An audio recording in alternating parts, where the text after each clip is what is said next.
Welcome to episode 2 of learning JavaScript. మనం ఇప్పుడు జావాస్క్రిప్ట్లో day 2లో డేటా టైప్స్ అంటే ఏంది, different types of operators used in JavaScript, push అంటే ఏంది, పాప్ అంటే ఏంది, స్ప్రెడ్ ఆపరేటర్ అంటే ఏందో చూద్దాం. డేటా టైప్స్ మీకు అర్థం అంటే ఒక ఎగ్జాంపుల్ చూద్దాం. ఇప్పుడు 3 పర్సన్స్ ఉన్నారు. 3 పర్సన్స్లో ఒక పర్సన్కి ఏమో రిచ్గా ఉన్న అమ్మాయిని పెళ్లి చేసుకోవాలనుకుంటాడు, ఇంకొకడేమో మంచి మనసు ఉంటే చాలనుకుంటాడు, ఇంకొకడేమో బ్యూటిఫుల్ అందంగా ఉండాలనుకుంటాడు. ఒక మనిషికి డిఫరెంట్ టైప్స్ ఉన్నప్పుడు అలానే జావాస్క్రిప్ట్లో ఒక డేటాకి డిఫరెంట్ టైప్స్ ఉంటాయి.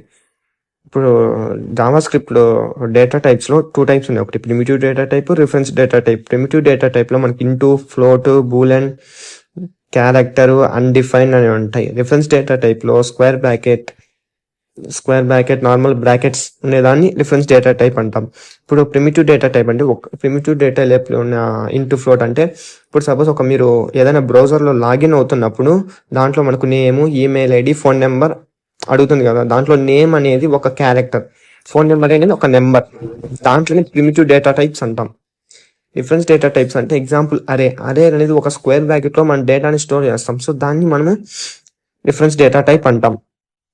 మీకు కొన్ని క్వశ్చన్స్ డిస్ప్లే చేస్తాను ఇక్కడ, మీరు ఆ క్వశ్చన్స్ ప్రిమిటివ్ డేటా టైప్ ఏది, రిఫరెన్స్ డేటా టైప్ అంటే ఏదో చూద్దాం. నెక్స్ట్ జావాస్క్రిప్ట్లో ఆపరేటర్స్ అంటే ఏంటంటే జావాస్క్రిప్ట్లో డిఫరెంట్ టైప్ ఆఫ్ ఆపరేటర్స్ ఉంటాయి. అర్థమెటిక్ ఆపరేటర్, ఒకటి కంపారిజన్, ఒకటి assignment, logical, unary.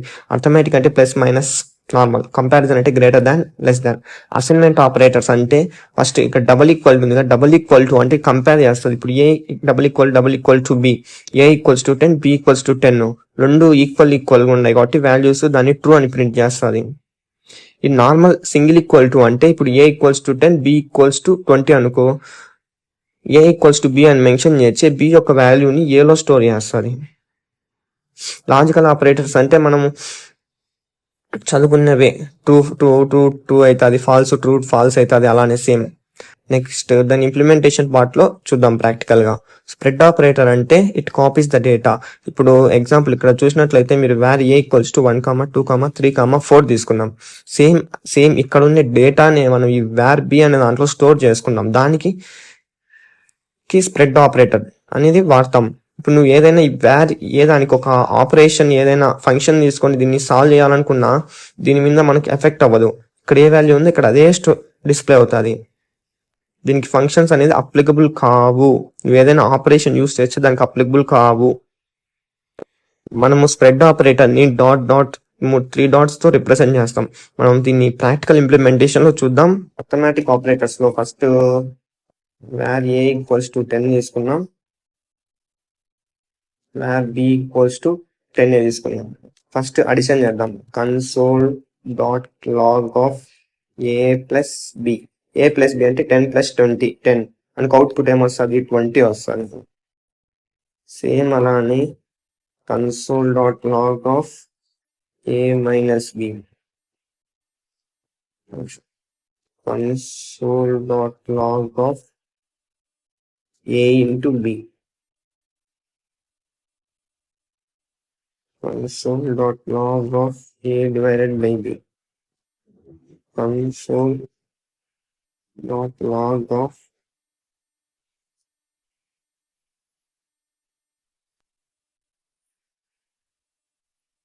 a mod plus b. మనకి పేమ్ వాల్యూస్ ప్రింట్ అయితే చూద్దాం.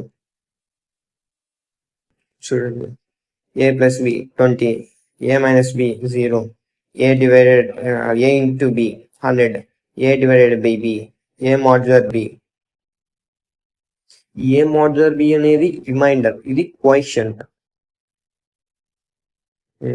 నేను ఆటోమేటిక్ ఆపరేషన్ చేసా కదా, మీరు మిగతా ఉన్న operators assignment, logical, unary operator use చేసి కొన్ని డిఫరెంట్ ప్రాబ్లమ్స్ ని ప్రాక్టీస్ చేయండి. నెక్స్ట్ పుష్ అంటే ఏంటంటే నాన్ పుష్ కానీ పాప్. ముందు అరే అంటే తెలుసుకున్నాం. ఇప్పుడు సపోజ్ అరేలో ఒక 4 ఎలిమెంట్స్ ఉంటాయి, 1, 2, 3, 4. మన అరేలో ఉన్న ఎలిమెంట్స్ స్టాక్ ఫామ్ లో స్టోర్ అవుతాయి. ఇక్కడ చూసినట్లయితే స్టాక్ లో 1, 2, 3, 4 స్టోర్ అని ఇలా స్టోర్ అవుతాయి. పాప్ అంటే last in first out. Last లో ఏది వస్తాదో అదే ఫస్ట్ బయటికి వెళ్ళిపోద్ది. ఇప్పుడు 1, 2, 3, 4 ఉంది కదా, 1, 2, 3, 4 లో లాస్ట్ వచ్చిందేమో 4, లాస్ట్ వచ్చింది 4. సో 4 అనేది ఎలిమినేట్ అయిపోతుంది. అప్పుడు మనకు అరేలో ఉన్న ఎలిమెంట్స్ 1 2 3. నెక్స్ట్ పుష్ అంటే it adds elements to the అరే. ఈ ఒక అరేలో ఉన్న ఎలిమెంట్స్ కి ఇంకొక ఎలిమెంట్ యాడ్ చేస్తుంది. సపోజ్ పుష్ 5 ని పుష్ చేసామంటే ఇక్కడ మనకు అరేలో ఉన్న ఎలిమెంట్స్ 1 2 3 4 5 ఎలిమెంట్స్ యాడ్ అవుతాయి. దాన్నే మనం పుష్ అనేది పాప్ అంటే చూసాం. దాన్ని మనం ప్రాక్టికల్ ఇంప్లిమెంటేషన్ లో చూద్దాం.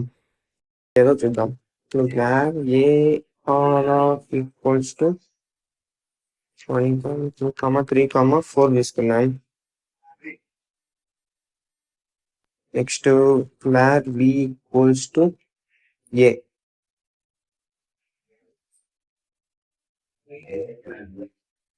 console.log of b.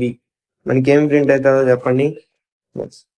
మనకు ప్రింట్ అయ్యే వాల్యూస్ 1, 2, 3. ఇక్కడ అరేలో ఉన్న వాల్యూస్ ని b లో స్టోర్ చేసుకుంటున్నాం. సో మనకు b ని ఇక్కడ ప్రింట్ చేస్తున్నాం కాబట్టి 1, 2, 3, 4 ప్రింట్ అవుతాయి. నెక్స్ట్ పుష్ అంటే పాప్ అంటే చూద్దాం. ARR equals to 1, 2, 3, 4. నెక్స్ట్ ఇప్పుడు పాప్ అంటే లాస్ట్ ఇన్ ఫస్ట్ వర్డ్ కదా, ARR dot pop of. Next దీన్ని ఒక ప్రింట్ చేయాలంటే డిస్ప్లే చేయాలంటే console dot log of ARR. మనకి ఇప్పుడు ఏం ప్రింట్ అవుతుంది?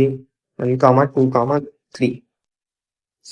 1, 2, 3 పాప్ అంటే లాస్ట్ లో వచ్చిన వాల్యూని ఫస్టే రిమూవ్ చేస్తుంది. సో 4 వచ్చింది. మరి అలాగే మళ్ళీ మీరు ఇంకొక పాప్ రాశారంటే ఇంకొక వాల్యూ రిమూవ్ అవుతుంది. 1, 2. నెక్స్ట్ ఇక్కడ అలానే ఏ కామెంట్ చేసి అని పుష్ అంటే ఏదో చూద్దాం.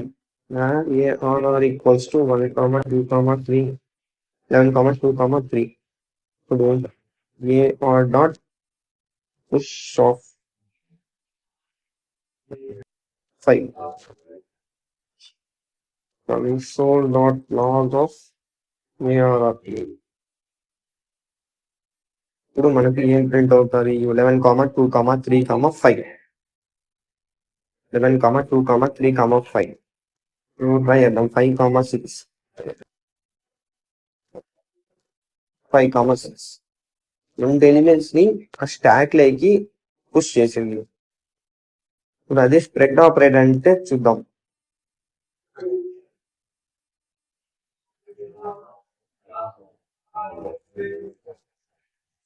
ARR equals to 2, 3, 4. where b equals to bracket of dot a or r. Next a or dot top of console.log of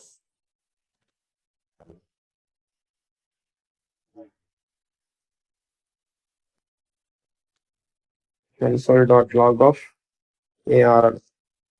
ఇప్పుడు మనకు నెక్స్ట్ ఇంకోటి బి ప్రింట్ చేద్దాం. console.log of b.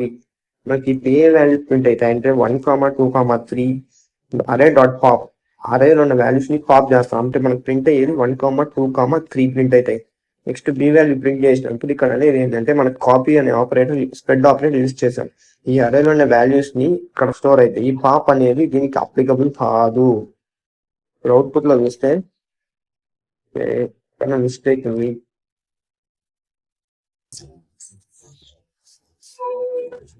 ఓకే,